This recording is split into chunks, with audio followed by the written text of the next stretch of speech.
नमस्कार दोस्तों, ई दृष्टि के इस ऑफिशियल चैनल यूट्यूब चैनल पे स्वागत है। मेरा नाम है नवीन कुमार।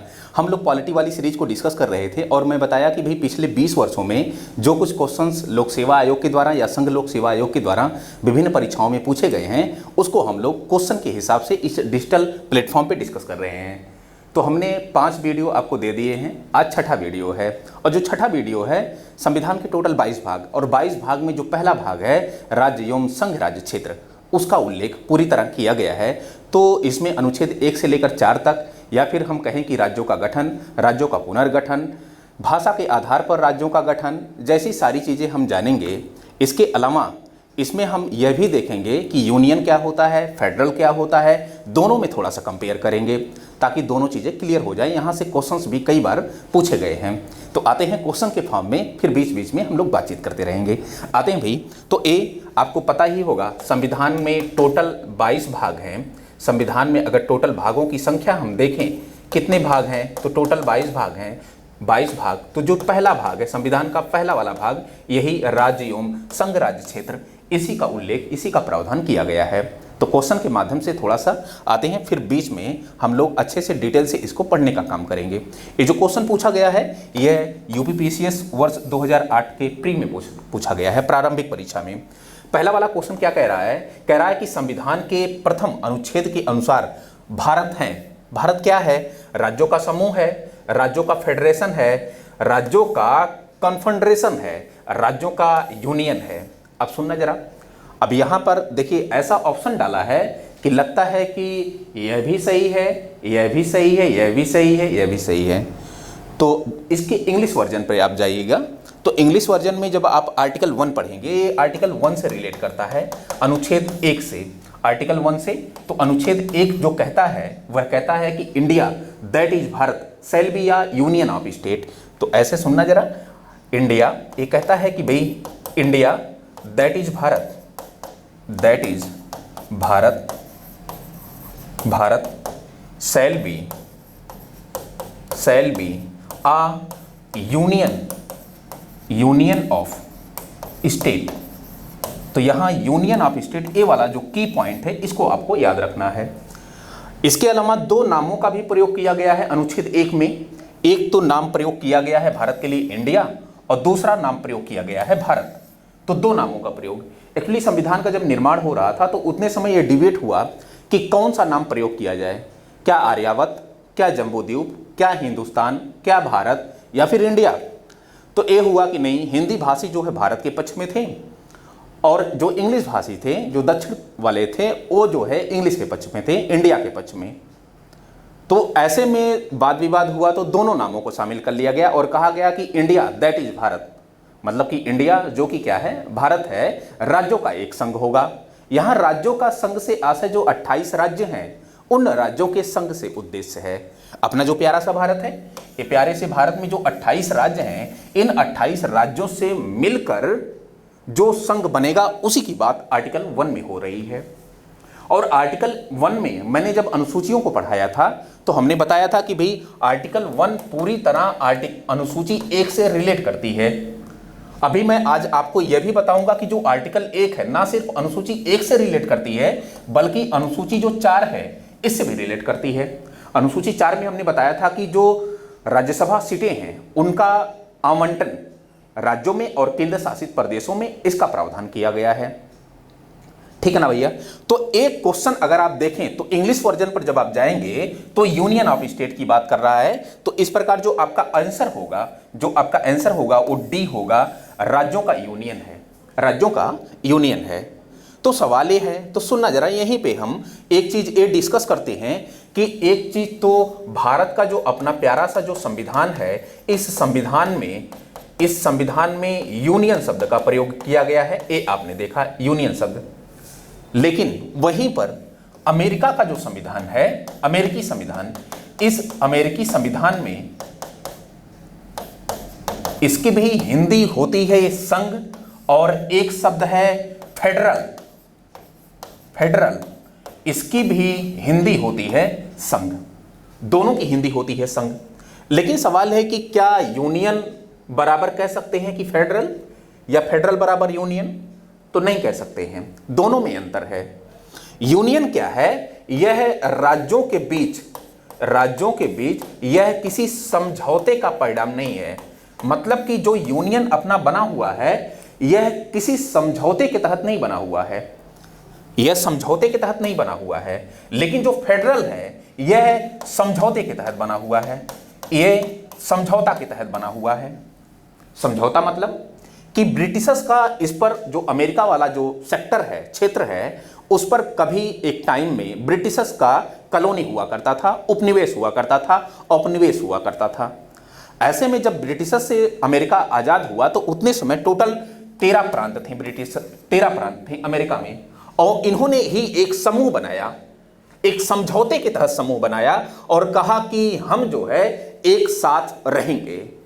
और क्या किया कि इन्होंने 13 राज्य थे, ऐसे 13 राज्यों का अपना एक समूह जो क्या किया कि एक समझौता किया और समझौते के साथ इन्होंने रहने का फैसला किया। इसी को परिसंघ कहा गया, इसी को परिसंघ कहा गया, या कह सकते हैं कि इसी को कोफेडरल कहा गया, कोफेडरल कहा गया। अब सुनना जरा, एक फिलाडेल्फिया सम्मेलन होता है और फिलाडेल्फिया सम्मेलन में क्या किया गया कि इन राज्यों के द्वारा ये जो परिसंघ है, इस परिसंघ को कुछ शक्ति हस्तांतरित कर दी जाती है, ठीक ना। जब कुछ शक्ति हस्तांतरित कर दी जाती है तो इसी को हम क्या कहते हैं? फेडरल कहते हैं। इसी को हम इंग्लिश में फेडरल कहते हैं। मतलब कि एक प्रांत होगा और एक फेडरल होगा, प्रांत और फेडरल। ये प्रांत जो होंगे एक समझौते का परिणाम होंगे।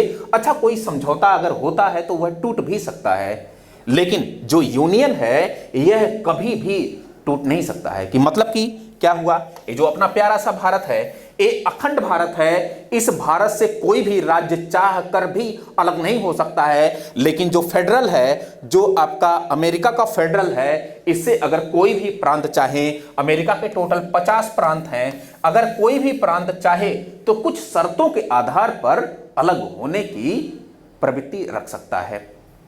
ये आपका फेडरल है। तो क्या फेडरल, अगर मैं ये कहूं कि यूनियन से कोई भी राज्य अलग नहीं हो सकता है, लेकिन यहां पर कोई भी राज्य अगर चाहे तो किसी शर्तों के आधार पर यह अलग हो सकता है, इसकी ये भी पावर है। इसके अलावा और सुनना जरा, यहां पर जो यूनियन है, इस यूनियन में एक तो समझौते का ये परिणाम हो गया, और दूसरा पहला कि भाई ये किसी समझौते का परिणाम नहीं है, किसी समझौते का परिणाम नहीं है, लेकिन यहां पर एक समझौता हो रहा है, समझौता हो रहा है। यहां पर क्या है कि राज्य संघ से अलग नहीं हो सकते हैं, अलग नहीं हो सकते हैं। यहां अगर चाहें तो शर्तों के आधार पर, अभी मैं बता रहा हूं कि कौन सी शर्तें हो सकती हैं, शर्तों के आधार पर प्रांत चाहें तो यह अलग हो सकते हैं फेडरल से। यहां पर क्या है कि अवशिष्ट शक्ति, अवशिष्ट शक्ति अभी अभी हमने बताया जब अनुसूचियां हम बता रहे थे। अवशिष्ट शक्ति ऐसी शक्ति होती है, अवशिष्ट विषय एक ऐसा विषय होता है जो केंद्र सूची, राज्य सूची और समवर्ती सूची तीनों में ना हो, ऐसे विषय को अवशिष्ट विषय कहते हैं। तो भारत में ऐसे विषयों पर कानून बनाने की जो शक्ति है वो केंद्र को दी गई है, केंद्र को। लेकिन फेडरल में अगर अवशिष्ट शक्ति पर कानून बनाना है तो इस पर राज्यों को पावर दी गई है। एक फेडरल और यूनियन में अंतर है। इसके अलावा एक चीज और भी देख सकते हैं कि जैसे अगर आर्टिकल 3 की बात करें, अनुच्छेद 3 की बात करें, तो अनुच्छेद 3 में कहा गया है कि संसद चाहे तो भारत का जो राज्य क्षेत्र है उस राज्य क्षेत्र के भीतर नए राज्यों का निर्माण कर सकती है, सीमा परिवर्तन कर सकती है, या फिर जो है नाम परिवर्तन कर सकती है। तो आर्टिकल 3 में जब यूनियन के अंतर्गत, सुनिएगा, आर्टिकल 3 के अंतर्गत जब केंद्र मतलब कि संसद कोई भी काम करती है तो ऐसे में राज्यों का परामर्श लेना जरूरी नहीं है। मतलब कि राज्य अगर कोई चीज कहते हैं तो वह बाध्यकारी नहीं होगा, जरूरी नहीं, परामर्श ले लेती है, लेकिन राज्य के द्वारा कही गई बातें या कहे गए परामर्श को मानने के लिए केंद्र बाध्य नहीं है। लेकिन फेडरल में क्या होता है, अगर मान लीजिए कि दो प्रांत जैसे टेक्सास हो गया और कैलिफोर्निया हो गया, दोनों को अगर मिला करके एक राज्य बनाना है या दोनों के कुछ क्षेत्र को मिला करके एक राज्य बना देना है, ठीक है ना, तो उस स्थिति में क्या किया जाएगा कि इन राज्यों से परमिशन फेडरल को, संघ को जरूर से जरूर लेना पड़ेगा, नहीं तो ये चीजें नहीं हो पाएंगी। मतलब कि टेक्सास और कैलिफोर्निया प्रांत से दोनों से क्या किया जाएगा, परामर्श संघ को लेना पड़ेगा, अन्यथा चीजें नहीं हो पाएंगी। यहां परामर्श अनिवार्य होता है और यहां पर परामर्श के लिए बाध्यता भी अनिवार्य होती है। यहां परामर्श लिया जाता है लेकिन बाध्यता अनिवार्य नहीं होती है। तो एक कुछ चीजें हमने फेडरल और यूनियन के बीच बताया। आई होप आपको अच्छा लगा होगा, ताकि आप डिफरेंसेस कर सकें कि हाँ, अमेरिकी संविधान में और भारतीय संविधान में क्या शब्द यूज किए गए हैं। लेकिन सवाल यह है कि क्या वाकई व्यवहारिक रूप से कोई फेडरल से अलग हो सकता है, कोई प्रांत अमेरिका का? तो मैं बताते चलूं आपको कि जब अमेरिका को आज़ादी मिली तो कई ऐसे प्रांत थे, उन्होंने प्रयास किया कि ठीक है, मैं फेडरल से अलग होना चाहता हूं। तो टेक्सास प्रांत अभी हाल ही में 4 महीना पहले टेक्सास प्रांत काफी चर्चा का विषय बना रहा और वह क्या कहा कि मैं फेडरल से, अमेरिकी संघ से अलग होना चाहता हूं, यूनाइटेड नेशन से, ये जो यूनाइटेड स्टेट ऑफ अमेरिका से अलग मैं होना चाहता हूं। तो ऐसा नहीं है। अब मैं आपको बताते चलूं कि क्या ऐसा कोई प्रावधान है कि अमेरिकी संविधान में कि हाँ, कोई अगर प्रांत चाहे तो संघ से या फेडरल से अलग हो सकता है? तो ऐसा मैं बताऊं कि कोई भी प्रावधान नहीं है। जो अमेरिका का कॉन्स्टिट्यूशन है, जो अमेरिका का संविधान है, इस संविधान के ना तो किसी भाग में, ना तो किसी अनुच्छेद में, ना तो किसी अध्याय में, ना तो किसी अनुसूची में कहीं पर भी यह जिक्र नहीं है कि कोई भी प्रांत अगर चाहे तो वह जो है फेडरल से अलग हो सकता है। ऐसा कोई भी जिक्र नहीं है। मैंने देखिए इस पर रिसर्च किया है। सो मैं बता रहा हूं कि आपको कोई भी यूट्यूब चैनल वाला या फिर कोई टीचर शायद वो बता पाए, अगर द हिंदू का अध्ययन करता होगा या अनदर जो है वो टॉपिक जो है रिसर्च करता होगा। तो ये चीजें हैं। एक केस आया था, टेक्सास प्रांत इससे पहले भी अलग होना चाहा, टेक्सास प्रांत अलग होना चाहा, तो एक केस आया था, माननीय सुप्रीम कोर्ट का केस आया था, अमेरिका के ही सुप्रीम कोर्ट का। वह था टेक्सास बनाम व्हाइट केस। टेक्सास बनाम व्हाइट केस 1869 में यह केस आया था। क्योंकि टेक्सास प्रांत अमेरिका के फेडरल से अलग होना चाहता था, तो यही केस चला गया सुप्रीम कोर्ट में, अमेरिकी सुप्रीम कोर्ट में। और अमेरिकी सुप्रीम कोर्ट ने क्या कहा कि भाई कोई भी अगर प्रांत चाहे तो अलग हो सकता है, लेकिन संविधान में ऐसा कोई जिक्र नहीं है। हां, उस कंडीशन पर अलग हो सकता है। 2 कंडीशन सुप्रीम कोर्ट ने कहा। पहला कि एक तो पूरे 50 प्रांत और जो संघ है, जो फेडरल है, जो केंद्र है, वह जो है परमिट दे दे कि हां, ए प्रांत जो है अमेरिका के जो है यूनाइटेड स्टेट ऑफ अमेरिका से अलग होना चाहता है और कर देना चाहिए इसको, सो अलग हो जा सकता है। पहली कंडीशन सुप्रीम कोर्ट ने बताया। दूसरी कंडीशन सुप्रीम कोर्ट ने क्या बताया कि दूसरी कंडीशन बताया कि भाई अगर टेक्सास प्रांत के कारण या किसी भी प्रांत के कारण जिसके जो अलग होना चाह रहा है, उस प्रांत के कारण पूरे अमेरिका में एक रिवॉल्यूशन सा आ जाए। रिवॉल्यूशन मतलब कि क्रांति सा आ जाए, बड़ी पैमाने पर हिंसा भड़क जाए। ये सुप्रीम कोर्ट ने क्यों कहा मुझे नहीं पता।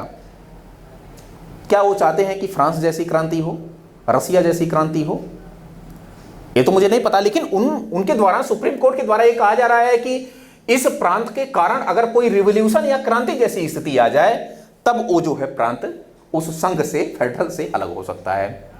तो इतनी कुछ कंडीशंस हैं। इस कंडीशंस को आप एक एक नोट डाउन कर लीजिएगा। मुझे लग रहा है कि बेहतर आपका नोट्स बनेगा। ठीक है भैया, फिर आते हैं नेक्स्ट क्वेश्चन। नेक्स्ट क्वेश्चन जरा देखना। कह रहा है कि नए राज्य के गठन की शक्ति निहित है। नए राज्य के गठन की शक्ति तो संसद में निहित है, राष्ट्रपति में निहित नहीं है, राज्य पुनर्गठन में नहीं निश्चित है। एक क्वेश्चन जो पूछा गया, ये यूपीपीसीएस मेंस 2008 में क्वेश्चन पूछा गया। ये शक्ति कैसे निहित है आपको मैं बताते चलूं कि नए राज्य का गठन, देखिए आर्टिकल 1 हमने आपको बताया कि भाई इंडिया जो कि भारत है, राज्यों का एक संघ होगा, तो यूनियन शब्द को लेकर भी डिस्कस किया और फेडरल शब्द को लेकर भी डिस्कस किया। आर्टिकल 2 क्या कहता है उसको सुनना जरा, फिर क्वेश्चंस पे आते हैं। क्वेश्चन पे आते हैं। पहले आर्टिकल 2 अनुच्छेद 2 और अनुच्छेद 3 ये दोनों डिस्कस कर लेते हैं, फिर देन क्वेश्चन पे आते हैं। मेरा पर्पज ये नहीं कि क्वेश्चन के आंसर बता देना, नहीं तो सारे लोग वही काम कर रहे हैं, है ना। पहले इसको तो मास्टर तो समझा ले, फिर अच्छे से आसानी से समझ में आएगा। तो जो आर्टिकल 2 है यह कहता है कि संसद को यह शक्ति दी गई है, संसद को यह शक्ति दी गई है कि यह क्या कर सकता है कि कुछ शर्तों और निर्बंधन के आधार पर, कुछ शर्तों और निर्बंधनों के आधार पर नए राज्य का प्रवेश भारत के संघ में कर सकता है, कर सकता है। और आर्टिकल 2 क्या कहता है, अब सुनना जरा यहां पे। आर्टिकल 2 क्या कहता है? आर्टिकल 2 ये कहता है कि संसद को ये पावर दी गई है, आर्टिकल 3, संसद को यह पावर दी गई है कि भारत के संघ के भीतर, भारत का जो संघ है, इस संघ में जो राज्य हैं, जो क्षेत्र है भारत का, इस संघ के भीतर जो नए राज्यों का गठन कर सकती है, नए राज्य का गठन कर सकती है, सीमा परिवर्तन कर सकती है, नाम परिवर्तन कर सकती है, ये सब सारी चीजें संसद कर सकती है आर्टिकल 3 के तहत। तो सवाल है कि दोनों में अंतर क्या हुआ? दोनों में अंतर सुनना जरा। ये अपना प्यारा सा भारत, और इस भारत के राज्य क्षेत्र से बाहर एक ऐसा क्षेत्र जिस पर किसी विदेशी शक्ति का आधिपत्य हो। ये भारत का राज्य क्षेत्र है ना भैया। इस भारत के राज्य क्षेत्र से बाहर, जैसे जो है भूटान ले लीजिए, नेपाल ले लीजिए, चाइना का कुछ क्षेत्र ले लीजिए, पाकिस्तान का बलूचिस्तान, कोई भी क्षेत्र ले लीजिए, ऑस्ट्रेलिया का क्षेत्र ले लीजिए, भारत के राज्य क्षेत्र से बाहर एक ऐसा क्षेत्र जिस पर किसी विदेशी शक्ति का आधिपत्य हो, और उस क्षेत्र को अगर भारत के राज्य क्षेत्र में मिला लिया जाएगा तो क्या होगा? वही आर्टिकल 2 का पार्ट होगा। वही जो है क्या होगा? आर्टिकल 2 का पार्ट होगा। ठीक है भैया, वो आर्टिकल 2 का। अच्छा, यहां पे एग्जाम्पल क्या हो सकता है? अब सुनना जरा। एग्जाम्पल जैसे ये अपना प्यारा सा भारत, और यहां पर एक चीज आपको ये पता होगा कि क्या है ये सब, ये जो सिक्किम वाला क्षेत्र है, सिक्किम, तो सिक्किम वाला जो क्षेत्र है यह पहले भारत के राज्य क्षेत्र का हिस्सा नहीं था, लेकिन किया क्या गया कि यहां पर राजतंत्र था ना, यहां पर चोंग्योल वंश का शासन था, और वहां पर जनता काफी प्रताड़ित हो रही थी। जनता को ये लगा कि भारत के संघ में या भारत का राज्य क्षेत्र का हिस्सा हमको बन जाना चाहिए। जनता विद्रोह करती है, जनता भारत के सपोर्ट में आती है, राजा पर दबाव पड़ता है तो राजा से बातचीत होती है। तो बाद में इसको जब सिक्किम को मिलाया गया, क्योंकि सिक्किम भारत सरकार का शासन इस पर नहीं था, बल्कि किसी विदेशी या किसी राजतंत्र या किसी दूसरे बॉडी का इस पर आधिपत्य था। अब जब इसको मिलाया जा रहा है तो ये आर्टिकल 2 का पार्ट होगा।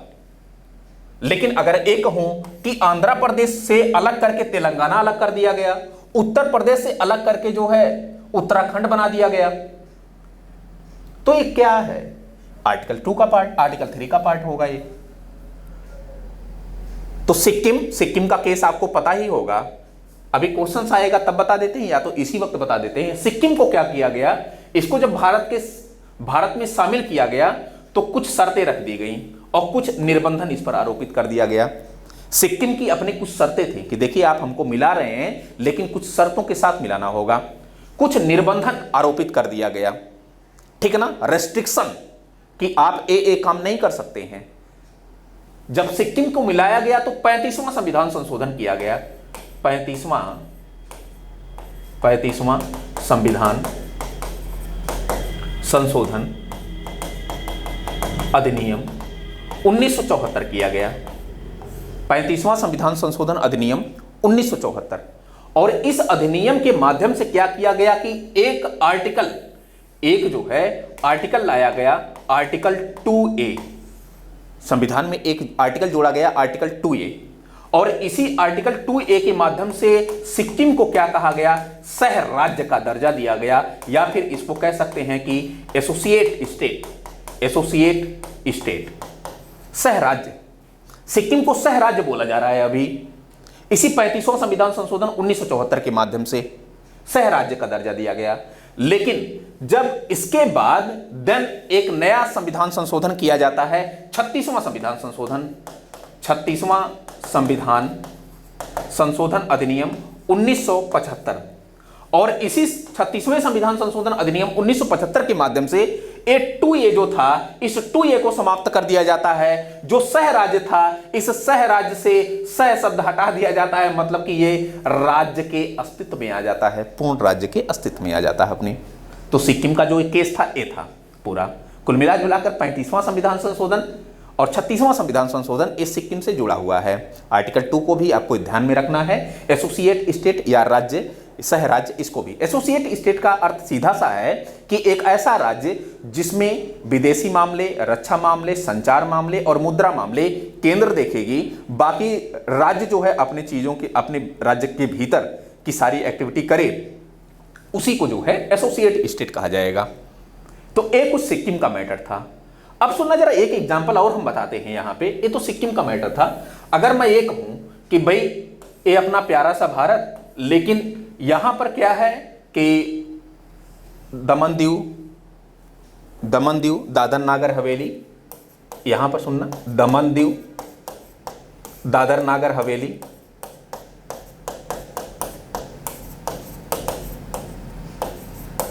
यहां पर गोवा, यहां पर पुदुचेरी, यहां पर पुदुचेरी। अब देखिए, पुदुचेरी पर तो फ्रांस का अधिकार था। एक ऐसा क्षेत्र जो कभी भारत के राज्य क्षेत्र का हिस्सा था, जो कभी अखंड भारत के राज्य क्षेत्र का हिस्सा था, लेकिन अलग बात है कि किसी विदेशी शक्ति ने आकर इस पर अपनी कॉलोनी स्थापित कर ली, इस पर अपना अधिकार कर लिया। तब अगर उसको भारत के राज्य क्षेत्र में मिलाया जाता है तो वो भी क्या होगा, आर्टिकल 2 का पार्ट होगा। अब आपको पता ही होगा कि ये जो वाला क्षेत्र है दादर नागर, दमन दीव, इसको जो है दमन दीव, दादर नागर हवेली और गोवा, ये पुर्तगालियों से लिया गया भारत में। गोवा तो 1961 में लिया गया, और ये आपका दमन दीव 1954 में लिया गया। दादर नागर हवेली भी जो है 1961 में लिया गया। पुदुचेरी जो फ्रांस से लिया गया, ये भी 1954 में लिया गया। तो ये क्षेत्र जो लिए जा रहे हैं किसी कंडीशंस और किसी जो है रेस्ट्रिक्शन के आधार पर लिए जा रहे हैं। तो ये क्षेत्र आर्टिकल 2 के पार्ट के अंतर्गत लिए जा रहे हैं। लेकिन वहीं पर उत्तर प्रदेश का अगर नाम बदल के अयोध्या बाद रख दिया जाए या रामेश्वरम पुरम रख दिया जाए, आर्टिकल 3 का पार्ट होगा। ठीक है ना। अच्छा, अगर मैं ये कहूं कि किसी राज्य क्षेत्र के भीतर या किसी राज्य के जिले का नाम अगर परिवर्तित करना हो तो क्या संसद करेगी या राज्य विधानमंडल? नहीं, वो राज्य विधानमंडल करेगी। ठीक है ना। तो इतना कुछ आपने इसमें आर्टिकल 2 और आर्टिकल 3 के रूप में जाना।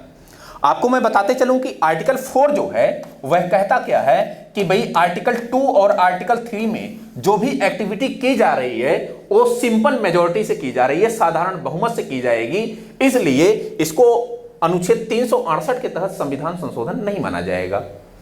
ये आर्टिकल आपका 4 है। तो सारी चीजें हमने क्लियर कर लिया। अब आते हैं नेक्स्ट क्वेश्चन पे।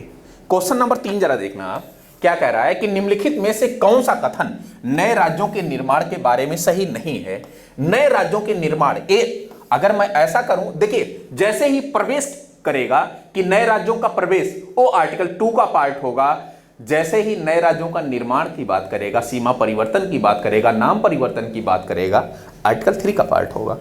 अब सुना जरा क्या कह रहा है कि संसद विधि द्वारा सही नहीं है, ये ध्यान में रखना है। संसद विधि द्वारा नए राज्य का निर्माण कर सकती है, तो बिल्कुल संसद को ये पावर है तो वो कर सकती है। ये वाला तो सही आपका है। फिर कह रहा है कि इस प्रकार की विधि में संविधान की पहली अनुसूची और चौथी अनुसूची में संशोधन का प्रावधान होगा। तो अभी इसको हम बता देते हैं, अभी नेक्स्ट स्लाइड में इसको हम बता देते हैं। तो ये भी ऑप्शन आपका सही होगा। एक्चुअली जो पहली अनुसूची है इसमें उल्लेख क्या किया गया है कि राज्यों के नाम, हमने क्लास ले लिया है इसको, आप पिछला वाला क्लास आप देखेंगे अनुसूचियों वाला तो चीजें क्लियर आपकी हो जाएंगी। राज्यों के नाम और उनके न्यायिक क्षेत्र, ये पहली अनुसूची में, और संघ 2 पॉइंट कहे गए हैं, राज्यों के नाम और न्यायिक क्षेत्र। दूसरा पॉइंट कहा गया है कि संघ राज्यों के नाम एवं उनकी सीमाएं ये पहली अनुसूची में कही गई हैं। तो राज्यों की बात जब अनुसूची 1 में है, राज्यों की बात जब भाग 1 में है, तो दोनों एक दूसरे से कोरिलेट कर रहे हैं। तो जायज है कि अनुसूची 1 और अनुसूची चौथी अनुसूची में संशोधन का प्रावधान होगा, इसलिए ये दोनों सही हैं। सॉरी, अनुसूची चौथी क्या है? अनुसूची 4 में कहा गया है कि जो राज्यसभा की सीटें हैं उनका आवंटन किया जाएगा। भाई, राज्यसभा की टोटल 250 सीटें हैं। राज्यसभा की टोटल अगर अधिकतम सीटों की संख्या देखें तो 250, और इनका जो है राज्यों में और केंद्र शासित प्रदेशों में यूटी में विभाजन किया जाएगा। जैसे यूपी में कितना है? 31 है। जैसे बिहार में कितना है? बिहार में भाई तो 16 है। पश्चिम बंगाल में कितना है? तो 16 है। महाराष्ट्र में कितना है? 19 है। तमिलनाडु में कितना है? 18 है। तो कुल मिला जुलाकर मैं ये कहना चाह रहा हूं कि राज्यसभा के सीटों का जो आवंटन होगा और राज्यों और केंद्र शासित प्रदेशों में होगा, तो यह भी कहीं न कहीं राज्य और केंद्र शासित प्रदेशों की बात करते हैं, जो भाग 1 से कोरिलेट, भाग 1 से इंटरलिंकिंग है। इसलिए अनुसूची 1 अनुसूची चौथी में संशोधन करना पड़ेगा। आई होप समझ में आ गया होगा। ये भी आपका सही है। फिर कह रहा है कि इस प्रकार की विधि को अनुच्छेद 368, सुनना जरा क्या कह रहा है? कह रहा है कि इस प्रकार की विधि को अनुच्छेद 368 के प्रयोजनों के लिए संविधान का संशोधन समझा जाएगा। अभी हमने बताया कि अनुच्छेद जो 4 है वो सीधा सा कहता है, अनुच्छेद 4 का सब क्लास 2 यह कहता है कि अनुच्छेद 2 और 3 में जो भी चीजें की जाएंगी वह सिंपल मेजॉरिटी के साथ की जाएंगी, सामान्य बहुमत के साथ। इसलिए उसको अनुच्छेद 368 के तहत संविधान संशोधन नहीं समझा जाएगा। तो यही तो आपका गलत है, यही तो आपका गलत है। आंसर यही हो जाएगा, सी वाला। इस प्रयोजन के लिए विधेयक संसद में तब तक पुनर्स्थापित नहीं किया जा सकता जब तक इसे उस राज्य की विधानमंडल को निर्दिष्ट नहीं कर दिया गया जिसके क्षेत्र सीमाओं या नाम परिवर्तन का प्रावधान पड़ता है। तो ये तो सही है आपका, तो सी ऑप्शन आपका सही होगा। नेक्स्ट क्वेश्चन क्या कह रहा है? कह रहा है कि एक राज्य बनाने में संवैधानिक संशोधन के लिए कैसा बहुमत चाहिए? तो एक राज्य बनाने के लिए जो है साधारण बहुमत चाहिए, अभी हमने बताया। अच्छा, राज्य बनता कैसे है? नाम परिवर्तन कैसे होता है? सीमा परिवर्तन कैसे होता है? वो सुनना जरा आप। नेक्स्ट स्लाइड में हम बता देते हैं। खैर, ये जो क्वेश्चन पूछा गया है ये 60वीं और 62वीं बीपीएससी में वर्ष 2016 में पूछा गया है। कैसे होता है वो सुनना जरा। क्या मैं बताने जा रहा था? हाँ, राज्य बनते कैसे हैं, सुनना जरा। अगर यहां पे एक राज्य ले लेते हैं, राज्य, और राज्य के भीतर जनता, एक तो जन कल्याण, सिर्फ आप देखते जाइए बस, जन कल्याण। राज्य ये डिमांड करे केंद्र से, जैसे मान लीजिए कि यूपी है अपना, यूपी का एग्जांपल लेते हैं। यूपी है और यूपी को 3 भागों में डिवाइड करना है, और एक केंद्र का गृह मंत्रालय है, केंद्र का गृह मंत्रालय है। अब केंद्र के गृह मंत्रालय से यूपी राज्य, उत्तर प्रदेश राज्य सरकार जो है सिफारिश करे कि महोदय एक काम करिए, आप जो है उत्तर प्रदेश को 3 राज्यों में डिवाइड कर दीजिए, तो जो है केंद्र फैसला ले सकती है। या तो यहां की जनता यह जो है एक प्रकार से मांग कर दे केंद्र सरकार से कि उत्तर प्रदेश को 3 राज्यों में डिवाइड कर दीजिए, तो केंद्र जाकर विचार कर सकती है। या फिर जन कल्याण को ध्यान में रखते हुए वेलफेयर, पीपुलर वेलफेयर, इस जन कल्याण को ध्यान में रखते हुए केंद्र सरकार क्या कर सकती है? उत्तर प्रदेश को 3 राज्यों में डिवाइड कर सकती है। तो ये तो एक प्रकार से मतलब कि किस प्रकार कर सकती है ये आपका हुआ। लेकिन ये जो गृह मंत्रालय है यहां पर क्या करेगा कि ये बिल तैयार करेगा कि ठीक है उत्तर प्रदेश को अब 3 भागों में डिवाइड कर देना है, 3 भागों में, ए पार्ट, बी पार्ट और सी पार्ट, 3 भागों में डिवाइड कर देना है। लेकिन जब ये बिल बनाया जाएगा तो बिल बनाने से पहले केंद्र सरकार क्या करेगी? राष्ट्रपति से यह सहमति लेगी, राष्ट्रपति से सहमति या परामर्श लेगी। ये सहमति या परामर्श लेना अनिवार्य है। देन जाकर वो बिल तैयार करेगी, और राष्ट्रपति क्या करेगा कि इस बिल को राष्ट्रपति के द्वारा जिस राज्य की बात होगी, जैसे उत्तर प्रदेश राज्य की बात है, जिस राज्य की बात होगी उस राज्य को ये बिल ट्रांसफर कर देगा। फिर यही जो है राज्य बिल को कहां पर जो है तुरंत भेजेगा, संसद के पास भेजेगा। चाहे वो परामर्श दिया हो ना दिया हो, कुछ संशोधन की बात कर रहा हो राज्य, तो यही बिल संसद के पास आएगा और संसद में दो सदन, एक तो लोकसभा है और दूसरा राज्यसभा है। अब लोकसभा में जो उपस्थित सदस्यों की संख्या है उसके 50% से अधिक अगर पास इसको कर देते हैं, फिर यही बिल कहां चला जाता है, राज्यसभा। और यहां पर अगर 50% प्लस पास कर देते हैं तो ये बिल तुरंत राष्ट्रपति के पास हस्ताक्षर के लिए पहुंच जाता है। और राष्ट्रपति जैसे ही हस्ताक्षर करेगा वैसे ही अगर 3 भागों में डिवाइड करने की बात होगी तो 3 भागों में डिवाइड हो जाएगा। नाम परिवर्तन की बात का इश्यूज रहेगा, बिल रहेगा तो नाम परिवर्तन, सीमा परिवर्तन का बिल रहेगा तो सीमा परिवर्तन। यही पूरा आपका प्रोसेस है। आर्टिकल आपका 3, ठीक है ना। तो यही आपका पूरा प्रोसेस है, सिंपल मेजॉरिटी। आई होप समझ में आया होगा। आते हैं क्वेश्चंस पहले, फिर उसके बाद बातचीत करते हैं। कह रहा है कि कथन कह रहा है कि भारत संघ नहीं है। अरे भैया, अब ये भी चिल्ला के बता रहे हैं कि India that is Bharat shall be a union of state, राज्यों का संघ है, तो काट दीजिए ना। अब देख लीजिए इसी में कि कथन एक गलत है, और कथन एक गलत है मतलब डी ऑप्शन, और कोई पढ़ने की जरूरत नहीं है। इसमें कह रहा कि दोनों सही है, दोनों सही है, एक सही है, नहीं एक ही का तो गलत है, ऐसे आपका आंसर हो जाएगा। लेकिन मास्टर का कर्तव्य नहीं है कि आंसर ही बता दे, और भी कुछ कर्तव्य है। आते हैं आर को पढ़ते हैं। किसी भी राज्य का क्षेत्र, सीमा, नाम उसकी सहमति के बिना भी परिवर्तित करने की शक्ति संघीय संसद को प्राप्त है। अरे वाह, कितना बढ़िया है। हमने जब यूनियन आपको बताया, हमने जब आपको फेडरल बताया, तो पूरी तरह यही सेंटेंस मिला हुआ है। यही सेंटेंस पूरा हूबहू हमने बताया था कि फेडरल और यूनियन में किन चीजों में दोनों में डिफरेंसेस है, यही चीजें। और जहां ये शक्ति संसद को नहीं प्राप्त होती है वहीं तो फेडरल जन्म ले लेता है। तो मुझे लगा कि क्वेश्चन अच्छा है, और एक क्वेश्चन जो पूछा गया 1999 में पूछा गया। ठीक है भैया, आज 20 वर्षों से लगभग ज्यादा हो गया। आते हैं नेक्स्ट क्वेश्चन नंबर 6 कह रहा है कि निम्नलिखित में से कौन से एक नए राज्यों के निर्माण के लिए संवैधानिक उपबंध नहीं है। संवैधानिक उपबंध नहीं है, इसकी बात कर रहा है। कह रहा है कि किसी राज्य का क्षेत्र बढ़ा करके, देखिए होता क्या है कि एक क्वेश्चन पूछा गया कि वर्ष 2013 में यूपीपीसीएस मेंस में पूछा गया है। अनुच्छेद जब आप 3 पढ़ेंगे तो अनुच्छेद 3 में नाम परिवर्तन, सीमा परिवर्तन, नए राज्यों का गठन, ये 3 बातें कही गई हैं। नाम परिवर्तन, सीमा परिवर्तन, नए राज्यों का गठन। 2 राज्य ले लीजिए और 2 राज्य ऐसे ले लीजिए, और 2 राज्यों से थोड़ा थोड़ा क्षेत्र काट करके एक तीसरा राज्य बना दीजिए। 2 राज्यों को मिला करके एक 2 राज्यों को मिला करके एक ही राज्य बना दीजिए, ठीक। या फिर एक कहें कि एक राज्य को डिवाइड करके 2 राज्य बना दीजिए, तो ये देखिएगा ना। या फिर सीमा इसकी बदल दीजिए, सीमा थोड़ा सा बढ़ा दीजिए।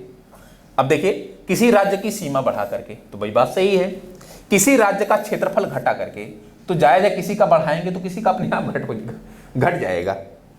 किसी राज्य का नाम परिवर्तित करके एक संघ, एक राज्य संघ राज्य क्षेत्र शामिल कर सकेगा। एक राज्य जो है कैसे संघ राज्य क्षेत्र शामिल कर सकेगा? नहीं, उसको ये अधिकार नहीं है। आर्टिकल 3 में ए पार्ट नहीं कहा गया, ना तो 1 से लेकर 4 तक किसी भी अनुच्छेद में कहा गया है।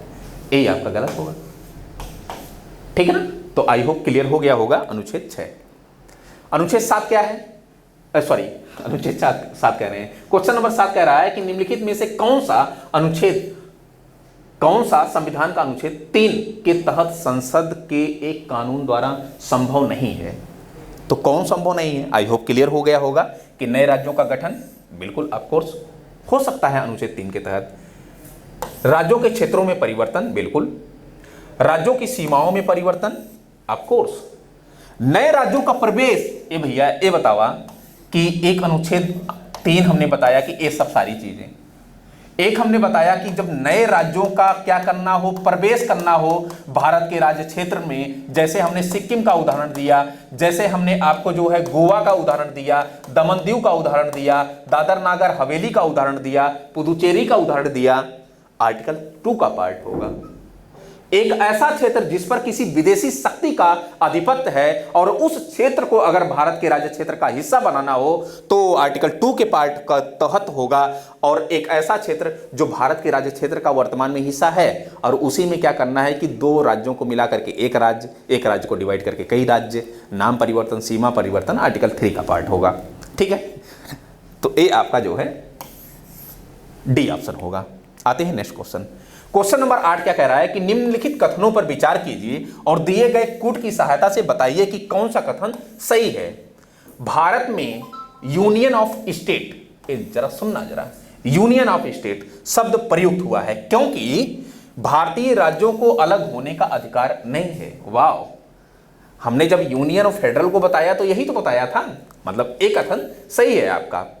यस्केधर आयोग ने राज्यों के पुनर्गठन हेतु भाषा के आधार की अपेक्षा प्रशासनिक सुविधा को वरीयता दी।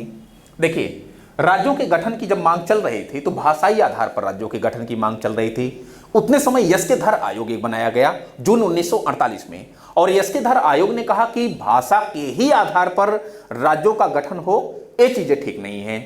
मतलब एक राज्य एक भाषा के फार्मूले को अस्वीकार कर देता है और कहता है कि भाषा के आधार पर नहीं बल्कि वहां पर प्रशासन अगर बेहतर हो सके, किन क्षेत्रों तक प्रशासन बेहतर हो सके, प्रशासनिक व्यवस्था के आधार पर राज्यों का गठन किया जाना चाहिए, ना कि भाषा के आधार पर। यस्केधर आयोग। उसके बाद आपका यस्केधर आयोग के बाद जेबीपी आयोग आता है 1948 में, दिसंबर 1948 में। 1949 में उसने रिपोर्ट प्रस्तुत की। जवाहरलाल नेहरू, वल्लभ भाई पटेल, पट्टाभी सीतारमैया, तीन लोग थे, इन्होंने भी अस्वीकार कर दिया कि एक भाषा एक राज्य के फार्मूले को। बाद में फजल अली आयोग आता है और फजल अली आयोग में दो और सदस्य होते हैं। एक तो फजल अली आयोग की अध्यक्षता में गठित किया जाता है 1953 में। के.एम. पडिक्कर, हृदयनाथ कुंजरू दो और सदस्य होते हैं। इन्होंने कहा कि भाषा आधार ले लीजिए, भाषा आधार ले लीजिए, लेकिन प्रशासनिक व्यवस्था क्या हो, वित्तीय व्यवस्था क्या हो, वहां की भौगोलिक स्थिति कैसी हो, धार्मिक एवं सांस्कृतिक स्ट्रक्चर कैसा हो, ये सब सारी चीजें आप शामिल करिए, फिर राज्य का गठन करिए। तो खैर उसी पे आधारित है, तो ये भी वाला सही है। पंडित नेहरू, सरदार पटेल, पट्टाभी सीतारमैया, वही देखिए आगे कह दिया कि अध्यक्षता में कांग्रेस कमेटी राज्यों के पुनर्गठन की भाषाई आधार के पक्ष में नहीं थी, ऑफकोर्स नहीं थी ये। तो इसमें तीनों ऑप्शन सही होगा। कहाँ पूछा गया है? यूपी पीसीएस मेंस 2008 में पूछा गया है। अच्छा क्वेश्चन था। फिर क्वेश्चन कह रहा है, क्वेश्चन नंबर 8 वही वाला क्वेश्चन है। क्वेश्चन नंबर 9, भारतीय संघात्मक व्यवस्था। अब देखिए, संघात्मक व्यवस्था होती है एक एकात्मक व्यवस्था जहां पर संविधान के द्वारा शक्तियों का डिवाइडेशन बराबर रूप से संघ एवं राज्यों में किया जाए, उसी को संघात्मक व्यवस्था कहते हैं। ठीक है ना? जैसे आपका जो है दोहरा संविधान, दोहरी नागरिकता, स्वतंत्र एवं निष्पक्ष न्यायपालिका, ये सभी जो है संघात्मक व्यवस्था के लक्षण हैं। संघात्मक व्यवस्था का जो स्वरूप है वो कनाडा के संविधान से लिया गया है। तो खैर, संघात्मक व्यवस्था के संदर्भ में निम्नलिखित में से कौन सा कथन सही है?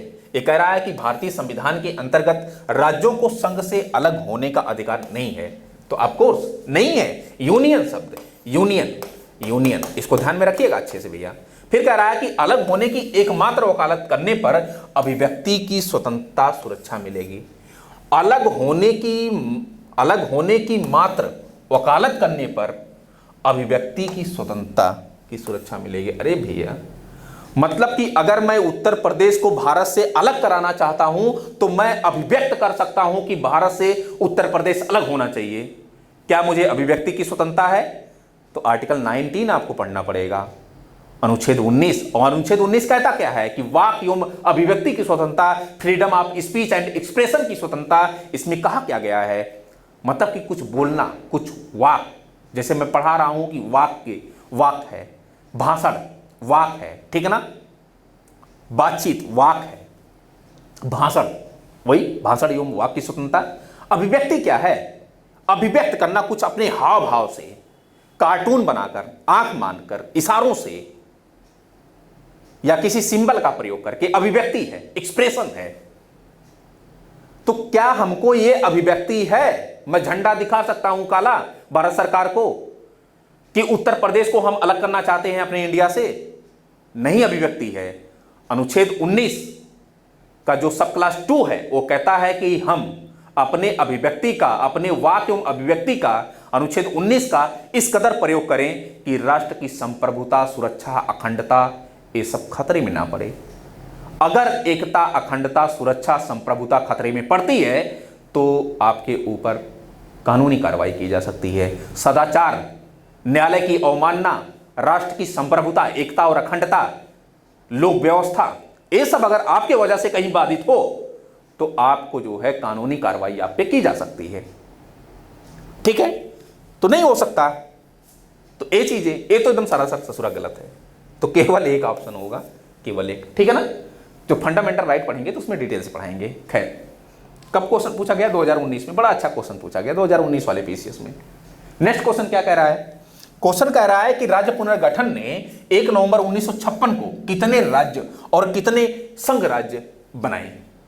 अब सुनना जरा, थोड़ा सा हम नेक्स्ट करके करते हैं। एक्चुअली क्या हुआ कि राज्यों के गठन की मांग हो रही थी। राज्यों के गठन की मांग, मैं डिटेल में नहीं जाऊंगा तो मैं शॉर्ट बता रहा हूं। राज्यों के गठन की मांग भाषा के आधार पर हो रही थी और सबसे पहले यस, अभी अभी हमने बताया, यस के धर आयोग गठित किया जाता है। ये जून 1948 में गठित किया जाता है, जून 1948 में। और 1948 के अंत तक ये अपनी रिपोर्ट दे देता है, लगभग नवंबर तक, सितंबर नवंबर तक। और इसने कहा कि नहीं, भाषा के आधार पर राज्यों के गठन की मांग ठीक नहीं है। फिर इसी के बाद एक आयोग गठित किया जाता है दिसंबर 1948 में, जेवीपी आयोग, जेवीपी आयोग। जेवीपी आयोग मतलब कि जवाहरलाल नेहरू, वल्लभ भाई पटेल और पट्टाभी सीतारमैया, 3 लोगों की अध्यक्षता में। और 1949 में, जनवरी 1949 में अपनी रिपोर्ट देता है और यह भी भाषा के आधार पर राज्यों की जो गठन की मांग है इसको अस्वीकार कर देता है। फिर उसके बाद देन एक घटना घटती है 1952 में राज्यों के गठन की मांग को लेकर, और दक्षिण भारत के कांग्रेस के ही एक लीडर थे पोट्टी श्री रामल्लू। इनको ध्यान में रखिएगा, क्वेश्चन पूछा गया है। पोट्टी श्री रामल्लू, ये पोट्टी श्री रामल्लू धरने पर बैठ जाते हैं और कहते हैं कि कैसे मजाल है कि आप भाषा के आधार पर राज्यों के गठन की मांग नहीं करेंगे, आपको करना होगा। केंद्र के ऊपर जबरदस्त प्रेशर, आंदोलन खड़ा कर देते हैं, भूख हड़ताल पर, आमरण अनशन पर बैठ जाते हैं। और 56 दिन के भूख हड़ताल के बाद बड़ा दुर्भाग्य, इनकी डेथ हो जाती है, इनकी मृत्यु हो जाती है। भूख हड़ताल से इनकी डेथ हो जाती है।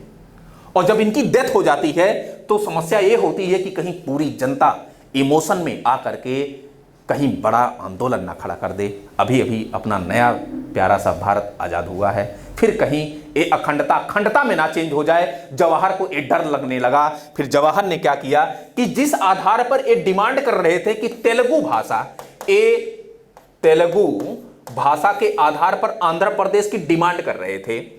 और बाद में क्या हुआ कि 1 अक्टूबर 1953 को इसी तेलुगु भाषा के आधार पर एक राज्य, पहले भाषा के आधार पर आंध्र प्रदेश का गठन कर दिया जाता है। आंध्र प्रदेश का गठन कर दिया जाता है। ठीक है भैया, तो इतना कुछ जो है पोट्टी श्री रामल्लू से आपको जोड़कर देख सकते हैं। फिर उसके बाद दौर ए आता है, इसको आप लोग स्क्रीनशॉट ले लीजिएगा। फिर उसके बाद दौर ए आता है कि 1953 का दौर आता है और 1953 में फजल अली आयोग गठित किया जाता है। फजल अली आयोग, और फजल अली आयोग 1953 में गठित किया जाता है। यह कहता है कि ठीक है, किसी राज्य के गठन के लिए भाषा आधार आप बनाइए, लेकिन यह भी तो देखिए कि वहां की वित्तीय स्थिति कैसी है, यह भी तो देखिए वहां की जो है भौगोलिक स्थिति कैसी है, वहां की एक प्रकार से आर्थिक स्थिति कैसी है, आर्थिक स्थिति, सामाजिक स्थिति कैसी है, सांस्कृतिक व्यवस्था वहां की कैसी है, सांस्कृतिक व्यवस्था कैसी है, ये सब सारी चीजें आपको देखकर चलना चाहिए। केवल भाषा ही आधार मत बनाइए, भाषा एक फैक्टर हो सकता है, लेकिन ये सब फैक्टर भी आप शामिल करिए राज्य के गठन के लिए। फजल अली आयोग, और फजल अली आयोग ने एक बेहतर चीज कहा जो आपके क्वेश्चन से जुड़ा हुआ है। इन्होंने कहा कि भैया संसद क्या करे कि एक राज्य पुनर्गठन अधिनियम लाए।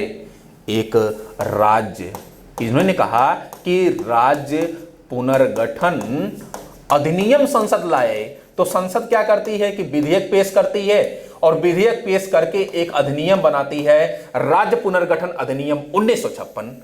और इसी अधिनियम के माध्यम से जो राज्यों का गठन किया जाता है, इसी अधिनियम के माध्यम से। और जब राज्यों का गठन हुआ तो इसी अधिनियम के माध्यम से 1 नवंबर, इसी अधिनियम के माध्यम से 1 नवंबर 1956 को इसी अधिनियम के माध्यम से 14 राज्य और 6 केंद्र शासित प्रदेश, और 6 केंद्र शासित प्रदेश मतलब यूटी का गठन कर दिया जाता है। तो ये आपकी पूरी कहानी थी, ठीक है ना। तो आई होप क्लियर हो गया होगा कि क्या कुछ कैसे है। एक चीज और बताएंगे कि किन राज्यों का कब गठन किया गया, देन क्वेश्चन पे आते हैं, या फिर क्वेश्चन पे आके फिर बताएंगे उसको। आते हैं क्वेश्चन पे, सुनना जरा। ये देखिए क्वेश्चन है आपका कि राज्य पुनर्गठन ने 1 नवंबर 1900 राज्य पुनर्गठन आयोग ने 1 नवंबर 1956 को कितने राज्य और कितने संघ राज्य बनाए। तो अभी अभी हमने बताया कि 14 राज्य और 6 संघ राज्य। एक क्वेश्चन कब पूछा गया, एमपीपीसीएस प्री 2004 में पूछा गया। आते हैं नेक्स्ट क्वेश्चन। निम्नलिखित में से कौन संघ राज्य क्षेत्र नहीं है। तो इतने समय वर्तमान में टोटल 28 राज्य और 8 केंद्र शासित प्रदेश हैं। ए राज्य हैं, स्टेट हैं, और यूटी की जो संख्या है, यूनियन टेरिटरी की केंद्र शासित प्रदेशों की, वो 8 है। तो इतने समय भाई गोवा, ये तो 1987 में ये पूर्ण राज्य के अस्तित्व में आ जाता है, तो गोवा नहीं है। बाकी दमन दीव, अंडमान निकोबार, पुदुचेरी। अच्छा, दमन दीव और दादर नागर हवेली को वर्ष 2020 में जुलाई मंथ में दोनों को मिलाकर के एक जो है यूटी बना दिया गया, ये आपको जानना चाहिए। लद्दाख और जम्मू कश्मीर एक नया यूटी है, वो भी आपको जानना चाहिए। तो ये जो आंसर होगा आपका, ये आंसर होगा। नेक्स्ट क्वेश्चन क्या है, निम्नलिखित में से कौन संघ राज्य क्षेत्र में नहीं है। संघ राज्य क्षेत्र में नहीं है, अच्छा वही वाला क्वेश्चन, 11 नंबर क्वेश्चन है। फिर क्वेश्चन नंबर 12 कह रहा है कि किस संविधान संशोधन द्वारा दिल्ली को राष्ट्रीय राजधानी क्षेत्र का दर्जा दिया गया। तो आपको यह पता होगा कि 69वां संविधान संशोधन 1991 के द्वारा क्या किया गया कि दिल्ली को एनसीआर का दर्जा दिया गया। दिल्ली में विधानसभा और मंत्रिमंडल का प्रावधान किया गया। ये आपको 69वां संविधान संशोधन 1991 जानना चाहिए। बार बार क्वेश्चन पूछा गया है, ये वर्ष 2014 में यूपीपीसीएस में क्वेश्चन पूछा गया। नेक्स्ट क्वेश्चन क्या है, क्वेश्चन कह रहा है कि सिक्किम भारत का एक राज्य बनाया गया। सिक्किम भारत का एक राज्य बनाया गया। अरे भैया, हमने कहा कि एक 35वां संविधान संशोधन 1974 लाया गया था सिक्किम के लिए, और एक लाया गया था 36वां संविधान संशोधन 1975 लाया गया था। दोनों में अंतर क्या है, 35वां संविधान संशोधन 1974 ला करके सिक्किम के लिए 2A का प्रावधान, अनुच्छेद 2A के प्रावधान के तहत इसको सह राज्य का दर्जा दिया जाता है, सह राज्य, या फिर कहें कि एसोसिएट स्टेट का दर्जा दिया जाता है, एसोसिएट स्टेट।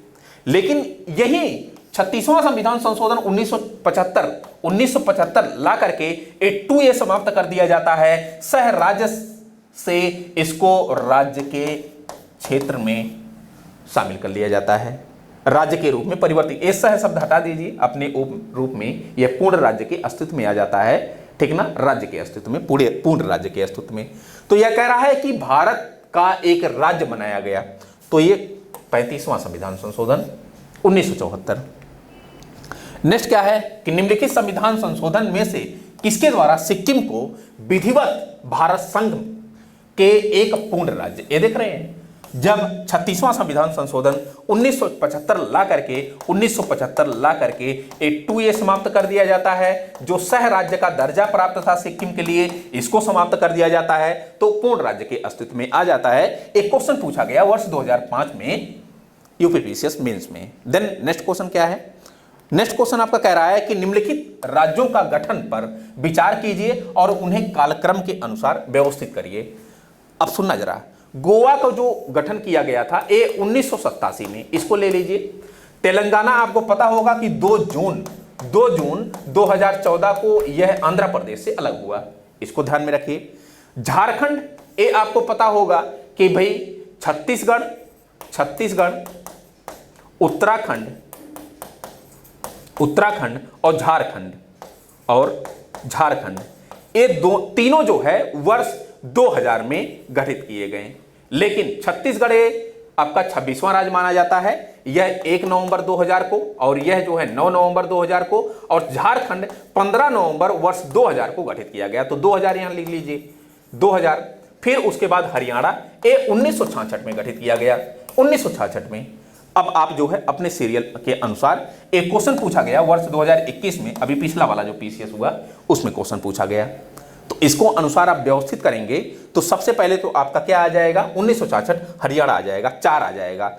4 के बाद फिर आएगा क्या, 4 के बाद देन उसके बाद 1987 आ जाएगा, ए 4 के बाद 1 आ जाएगा, 4 के बाद 1, फिर उसके बाद सबसे लास्ट में कौन सा जाएगा, 2 जाएगा, तो आपका बी ऑप्शन।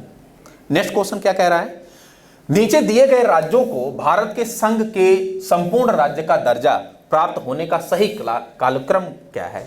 ये देखिए आईएएस में क्वेश्चन पूछा गया वर्ष 2007 में, तो ये आपको याद रखना है। सिक्किम कब शामिल हुआ, तो इसको कह सकते हैं कि भाई 1974 में शामिल हुआ, इसको इतना कह सकते हैं, 74-75 मान सकते हैं। अरुणाचल प्रदेश ये 1987 में, ठीक है ना। नागालैंड ये 1963 में, 1963 में। हरियाणा ये कब आया, 1966 में। अब यहां पर आपको ये देखना है कि कौन सा एकदम सटीक क्रम है, सही कालक्रम है, ठीक है ना। चूंकि यहां देखिए 63 के बाद 87 के बाद 63 आ जा रहा है, मतलब ये सही नहीं कालक्रम। नागालैंड 1963, हरियाणा 1966, फिर उसके बाद सिक्किम 1975, फिर उसके बाद अरुणाचल प्रदेश ये 1987, ये तो ठीक है। सिक्किम 1975 कर लीजिए, 1975, हरियाणा 1966, देखिए कालक्रम गड़बड़ हो गया, तो आपका जो बी ऑप्शन होगा ये सही होगा, ठीक है ना। इसको आप जो है, अभी मैं एक लिस्ट बता देता हूं, उसको आप जो है कर लीजिएगा। पहले ससुरा लिस्ट ये बता देते हैं, हाँ? अब देखिए बंबई प्रांत से अलग करके 2 प्रांत बनाए गए 1960 में। 1960 में कौन, एक तो महाराष्ट्र और दूसरा गुजरात, गुजरात, ये दोनों आपको याद रखना है। 1963 में कौन बना, 1963 में नागालैंड, ये आपको याद रखना है। 1966 में हमने क्या बताया, हरियाणा को बताया, ये आपको याद रखना है, बार बार क्वेश्चन पूछे जाते हैं। 1971 में क्या, हिमाचल प्रदेश, ये आपको याद रखना है, हिमाचल प्रदेश, ये आपको याद रखना है। देन 1972 में त्रिपुरा, मेघालय और मणिपुर, ये 3 राज्य आपको याद रखना। 1972, 1987 में कौन, अरुणाचल प्रदेश, देन गोवा और मिजोरम, ये 3 याद रखना है। फिर उसके बाद वर्ष 2000 में हमने बताया कि एक तो छत्तीसगढ़, दूसरा उत्तराखंड, तीसरा जो है झारखंड। 1 नवंबर, 9 नवंबर, 15 नवंबर वर्ष 2000 में ये गठित किया गया। फिर उसके बाद हमने बताया कि भाई 2 जून 2014 को ये तेलंगाना, आंध्र प्रदेश से जो अलग हुआ तेलंगाना, इसको आपको याद रखना है। और क्या, हाँ 5 अगस्त 2019 को जम्मू कश्मीर को डिवाइड कर दिया गया 2 केंद्र शासित प्रदेशों के रूप में, एक तो लद्दाख और दूसरा जम्मू एंड कश्मीर, इसको भी याद रखिए। अच्छा हाँ, एक चीज और याद रखिएगा, जुलाई वर्ष 2020 में जो दादर नागर हवेली है, दादर नागर हवेली और प्लस दमन दीव, इन दोनों को भैया मिला करके एक केंद्र शासित प्रदेश बना दिया गया, ठीक है ना। तो ये सब मुझे लग रहा है कि पूरा आपको याद रखना चाहिए, क्योंकि यहां से क्वेश्चन पूछे जाते हैं, आते हैं क्वेश्चन पे। अभी बताया कि 1963 नागालैंड करिए, 1963 नहीं दिया क्या, इसको 1962 दिया है, 63 कर लीजिए, 1963 नागालैंड। झारखंड वर्ष 2000 कर लीजिए, तेलंगाना 2014 कर लीजिए और सिक्किम 1975 कर लीजिए, ठीक है ना। आते हैं नेक्स्ट क्वेश्चन, कह रहा है कि निम्नलिखित में से कौन सा भारत में भाषा के आधार पर बनने वाला पहला राज्य। तो इसको तो चिल्ला चिल्ला के बताया। आंध्र प्रदेश 1 अक्टूबर 1953 को, 1 अक्टूबर 1953 को, ठीक है ना। नेक्स्ट क्वेश्चन क्या है, 2018 में क्वेश्चन पूछा गया। नेक्स्ट क्वेश्चन क्या है कि भारत में राज्य पुनर्गठन आयोग की संस्तुति के आधार पर राज्यों के पुनर्गठन किस वर्ष किया गया? तो 1956 में किया गया। बार बार हमने बताया, उत्तराखंड में पूछा गया और ये जो उत्तराखंड में दोनों में पूछा गया है, यूडीए, ठीक है ना। नेक्स्ट क्वेश्चन क्या है, तो इतना ही क्वेश्चन है। तो आज के लिए फिलहाल इतना ही। Thank you so much. कल हम लोग नागरिकता देखने वाले हैं और नागरिकता को पूरे डिटेल से देखेंगे कि क्या कुछ चीजें नागरिकता में कही गई हैं। नागरिक क्या होता है, विदेशी नागरिक क्या होता है, निवासी कौन होता है, भारत का अपना संविधान नागरिकों को कौन से मूल अधिकार प्रदान करता है जो विदेशियों को नहीं करता है, ठीक है ना।